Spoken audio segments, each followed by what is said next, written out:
For Franco Catania, that is now his 20th goal of the season, and for the team overall, their 9th successful penalty kick goal on their 11th attempt overall this season.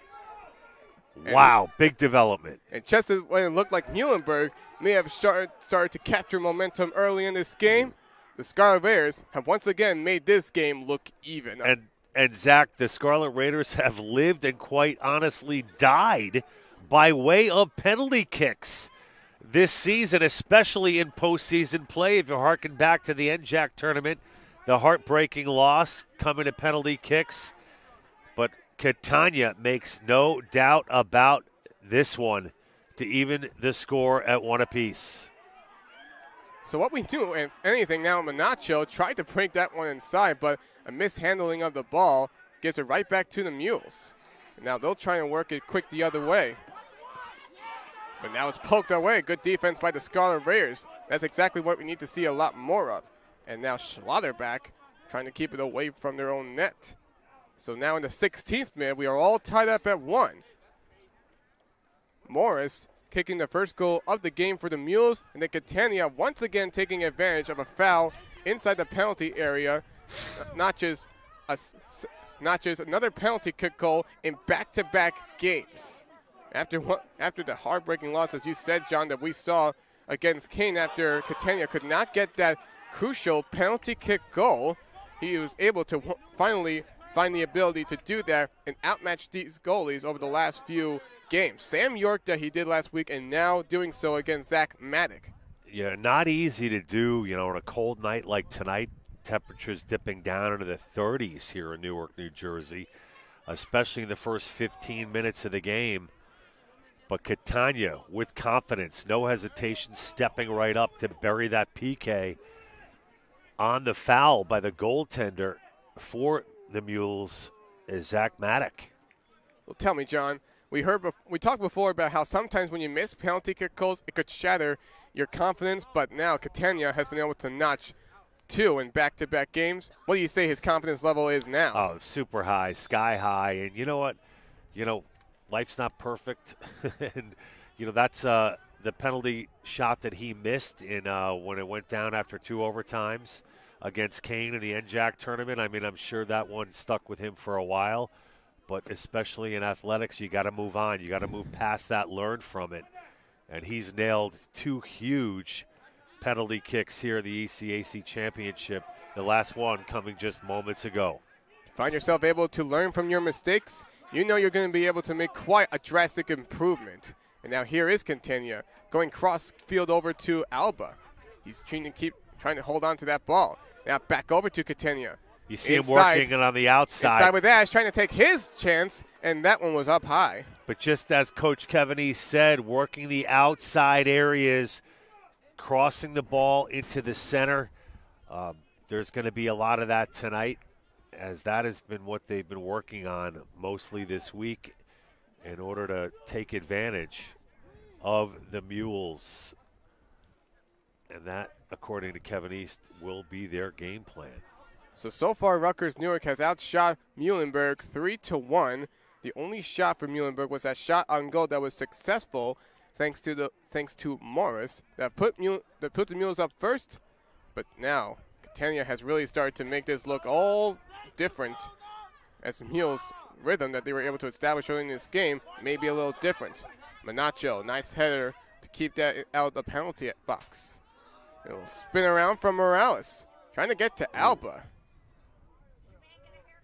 And all the headers just continue to work around, but now it finally goes back down to the turf. Sencion, nice feed over to Wash. Trying to use his speed, he may have a chance here. Well, he has to slow it down instead. Yeah, shot a little while ago. That was just cut off by Kevin Adams. And Juwan Ash kind of tried to take it wide right, stifled in his attempt to give the ball up. But Juwan Ash showing his speed down the right side. Ball back into the Rutgers-Newark side, and we have a whistle. Foul going against the Mules. We are now in the 20th minute of this first half in this game. both sides with a goal. Muhlenberg struck first, but then Franco Catania's penalty kick all tied up at 1. Here in the 2021 ECAC Championship game, Rutgers-Newark looking for their third in program history and under head coach Kevin Eastwall from Muhlenberg.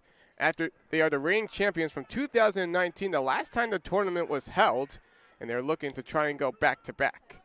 Well, if anything from Muhlenberg, their record may have been really tough on them, but as I said, the teams that they played this season really show a difference as to why they are indeed worthy of being where they are right now. Facing off against Messiah, who at that point, back on September 11th, what was all tied up. They finished that game with a draw when both sides scored 1 goal, and at that point in the season, Messiah was ranked 9th in the nation. Then a few weeks later, back on the 29th, they hosted Franklin and Marshall, who was ranked 25th in the nation at that point.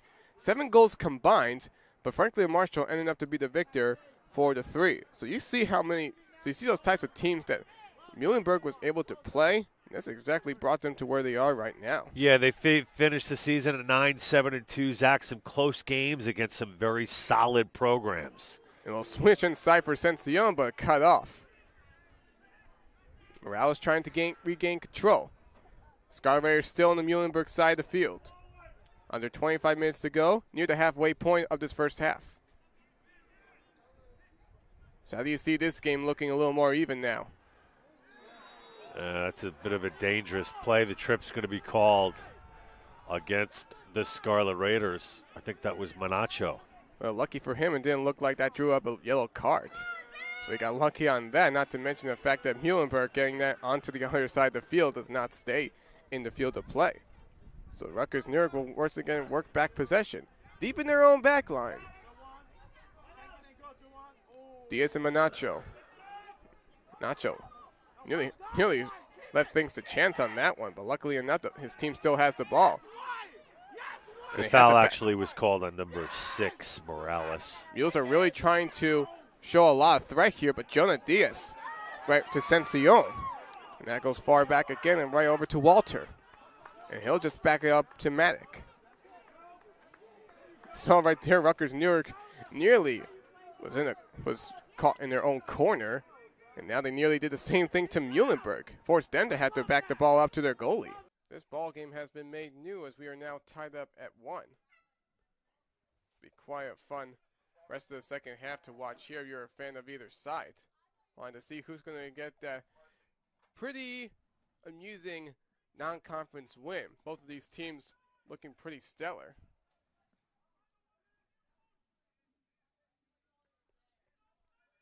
One can only imagine just how fun that this can turn out to be. Now there's an equal chance for either side. Corner kick. The collision does not allow the goalie to get there, and the header goes right back to Pereira. That was a shot on goal attempt by number 18, Abraham Lopez.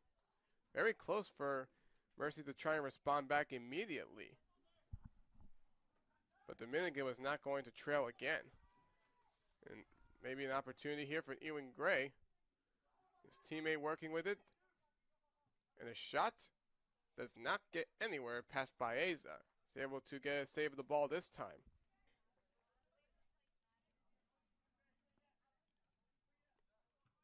Baeza's only field to the day, along with Pereira. And the little touch missed by Archie Jones. There was no offside called on that play. He was as close as anybody could be to getting that ball past Pereira and giving Mercy the 2-1 lead.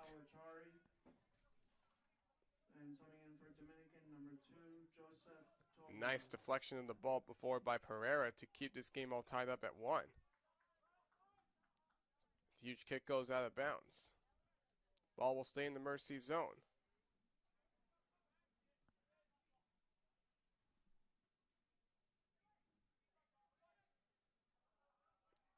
We have some contact. Go against Dominican College. So even though Gray hasn't really seen himself getting out of his cage that much, everybody else has been able to step up for him while he has been contained. Seen the likes of Piranha, Sue Sanchez, Armando Morales have really been able to work out those playmakers so far.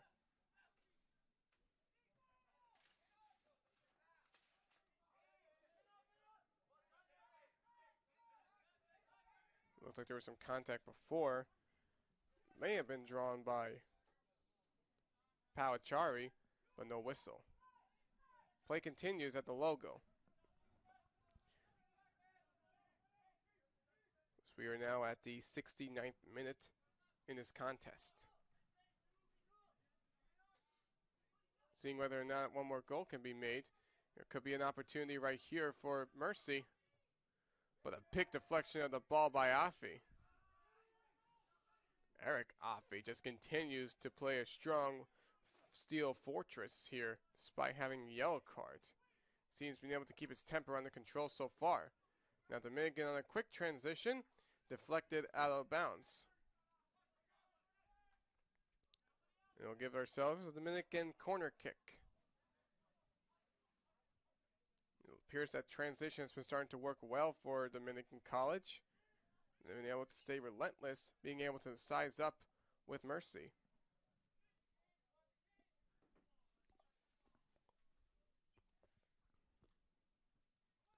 Looks like it was in swinging, and Zute Sanchez's shot was deflected.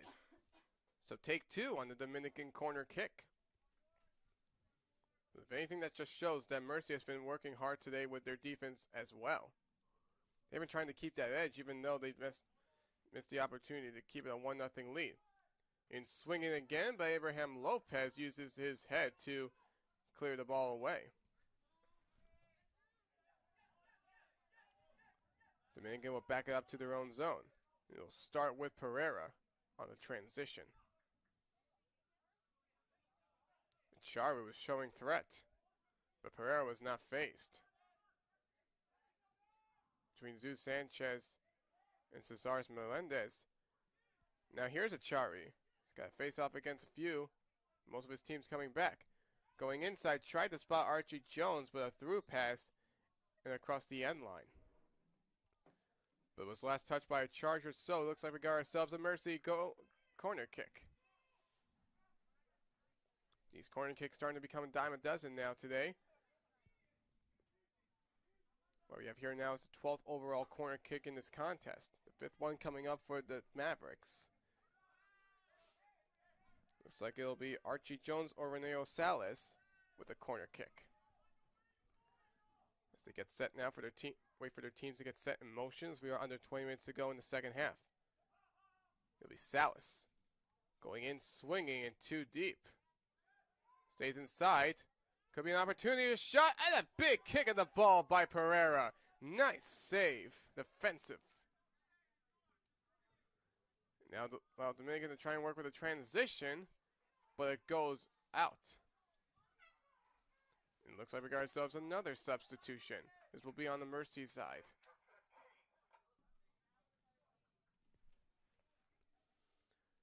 Jans Overseth checking back in for Vasco Baptista. Subbing in for Mercy, number 8, Jens Overseth.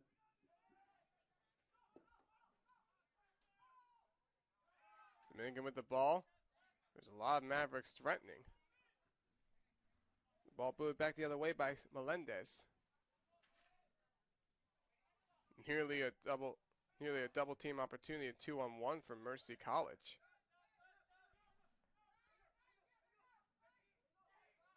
Nearly some contact. A lot of contact right there. That's a Mercy foul. It's called a Matthias Kuhn. Here's Sue Sanchez. Trying to push it in, but deflected by the foot of Aguilar. And it'll be a Dominican corner kick. We're in the 73rd minute now. Both teams all tied up at 1. So Penafiel getting a goal. And after that, in this second half, South Dominican get one courtesy of Sanchez. Actually, that was Martinez. Here's Gray, keeping it in play, but not for long. It hits the back of the net, but not the type of back of the net that he was looking for. Of course, doing it from a corner doesn't really get there with that type of positioning. So see whether or not either side has a chance to get a goal or if this game will go into overtime.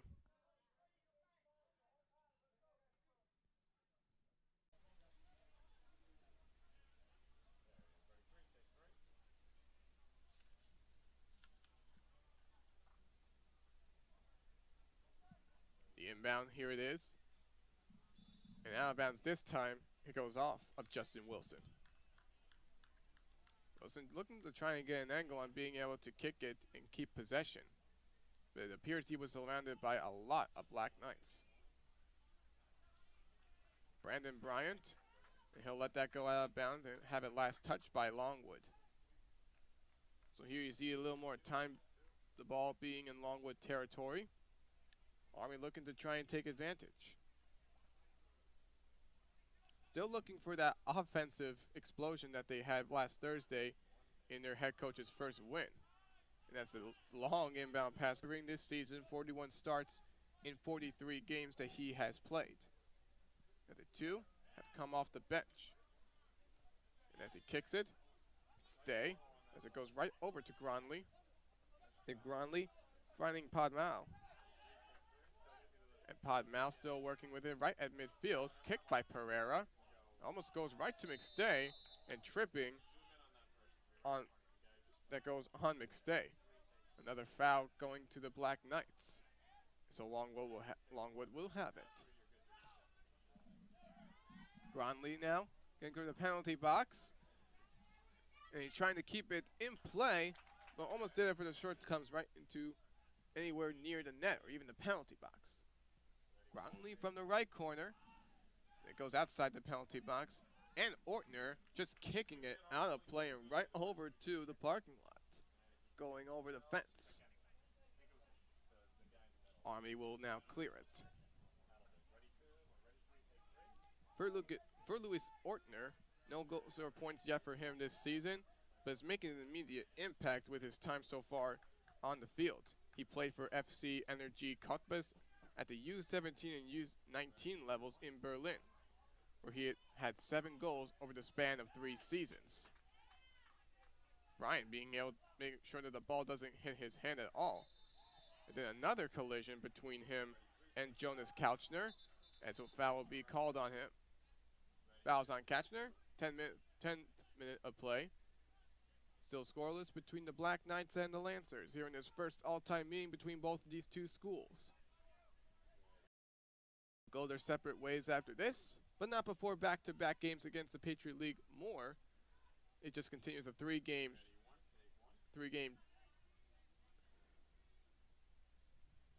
against American Eagles and the Navy Midshipmen. So free kick up coming now. Goes right far left, where he finds, trying to get a kick down, and it goes right over to the Lancers again, where it's fielded away and right near midfield. We'll go out of bounds, spotted by Atkinson, and he'll just let it go, getting a quick inbound pass. That once again going out off of Casper. Casper, the senior, who has also spent his time with the UCLA Bruins. Had 3 starts in 5 games this kick. Casper showing off a lot of experience for the Lancers in his first 8 starts in 10 games over the spring, while making a total of 226 minutes while he battled through numerous injuries. In those 8 starts, he recorded an assist while pulling off 3 shots. And another tripping penalty on Ray. We're seeing a total of 7 fouls so far, 5 against the hosts.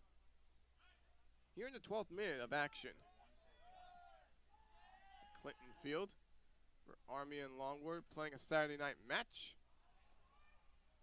A little miscommunication, a little too late to react. That goes out of bounds.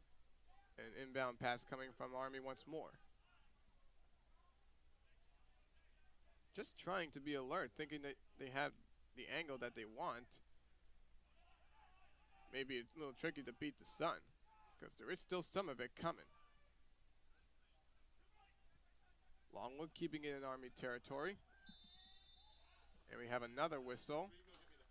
And we get offside.